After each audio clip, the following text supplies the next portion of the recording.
bringing you authentic news and unbiased analysis of the nation and the world.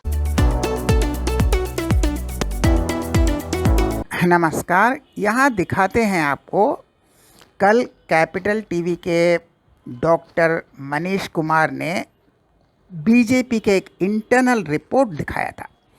BJP अपने में विश्लेषण कर रही है कि क्यों हारे। हालांकि यह दूसरे कॉन्टेक्स्ट में था कि जेपी नड्डा को हटाना चाहिए, दूसरे किसी को लाना चाहिए, वह खैर दूसरी बात है। लेकिन बीजेपी का अपना अंदर का विश्लेषण, क्यों बीजेपी का इतना खराब प्रदर्शन रहा, इतने कम सीटें आई, तो उनमें देखिए दो चीज़ें बीजेपी के इंटरनल रिपोर्ट में है। एक है वह कंप्लेसेंट थे, यानी है हो जाएगा, मोदी जी आएंगे, प्रचार करेंगे, सब हो जाएगा, हमें कुछ करने की ज़रूरत नहीं, मोदी के नाम पर ही वोट पड़ जाएगा। और दूसरा चीज़ क्या है, फीडबैक सिस्टम। उन्हें लोकल यूनिट से करेक्ट एंड कंप्लीट फीडबैक नहीं मिल रहा था। तो जब local unit, state unit centre को अपना करेक्ट फीडबैक नहीं भेजते तो वहाँ कहाँ स्ट्रेटजी बनाएंगे। और दूसरा था, यह एकदम सो रहे थे भाई, आराम से सो रहे थे, मोदी आएंगे, 2-4 रैली करेंगे, हमें वोट मिल जाएगा। और यही अब जो बीजेपी का इंटरनल रिपोर्ट है, यही हमने पहले भी कहा है, हमने अपने पहले वीडियो में भी कहा है कि यही कारण है। ये ठीक से फीडबैक नहीं देते हैं, और दूसरा ये सोचते हैं कि हमें कुछ नहीं करना है, मोदी आके सब कर लेंगे। लेकिन मोदी आके सब कुछ नहीं कर सकते, और मोदी आके कुछ करेंगे भी तो आपको करेक्ट फीडबैक देना पड़ेगा। और ख़ासकर बंगाल का जो बीजेपी यूनिट है, जो मूर्खों का टोली है, वह तो फीडबैक देते ही नहीं, न करेक्ट न इनका करेक्ट कंप्लीट। तो ये फीडबैक ही नहीं देते, करेक्ट एंड कंप्लीट फीडबैक तो देते ही नहीं है। आधा फीडबैक देते हैं, वह भी आधा फॉल्टी फीडबैक देते हैं, और सब सोए हुए रहते हैं, समझते हैं भाषणबाजी या नौटंकी करेंगे और मोदी के भाषण से सब कुछ हो जाएगा। तो ऐसा नहीं होता है। इसीलिए यहाँ का खासकर बंगाल में जो बीजेपी का प्रदर्शन इतना खराब है, यह इसलिए कि ये मोदी पर डिपेंड कर रहे थे और करेक्ट और कंप्लीट फीडबैक नहीं दे रहे थे, अपना नौटंकी कर रहे थे, अपना फर्जीवाड़ा भी कर रहे थे, खुद कोई काम नहीं किया, कोई काम नहीं किया। हमें कुछ नहीं करना है, मोदी के नाम पर जीत जाएंगे, और मोदी जी को करेक्ट फीडबैक भी नहीं देंगे।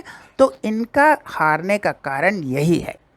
लेकिन जो तृणमूल के सपोर्टर्स हैं या ममता बनर्जी के लिए एक खास संदेश है, उनके भी कुछ लोग हैं, कैंडिडेट्स हैं, जो सोचते हैं दीदी के नाम पर वोट मिल जाएगा।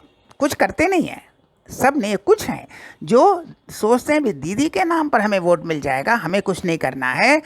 तो उनके लिए भी संकेत है, अगर वह सावधान नहीं होंगी तो अगली बार उनका भी मुश्किल में पड़ने वाला है, उनके भी कैंडिडेट्स हारेंगे।